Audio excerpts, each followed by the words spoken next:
شادي، هو احنا هنعمل ايه في حلقه الساحل؟ تمام يا يوسف، هتشوف اللي انت عايزه، بس نخلص بس قصه العربيه دي. ما توديها للميكانيك يا أخي. يا ابني، هو انا بلاقي الفلوس في الشارع يا يوسف؟ صح. طب احنا محتاجين بادجت عشان الساحل.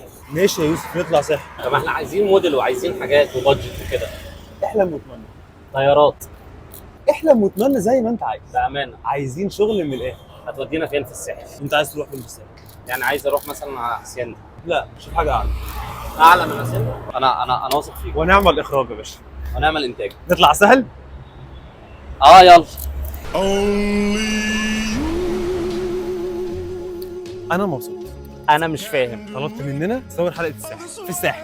ده جينا الساحل. ده الساحل. جينا الساحل. احنا هنا في الساحل. احنا ايه رايك؟ ولابس مستمتع؟ ابيض في ابيض على اساس ساحل إيه وبتاع. الساحل بالنسبه لي رمل وميه. إيه الله. يوسف الرمله. الله. اقول لك على حاجه صايعه، وادي الميه. لا يا شادي، لا ليه يا يا شادي. يوسف؟ لا يا شادي، ميه مالحه.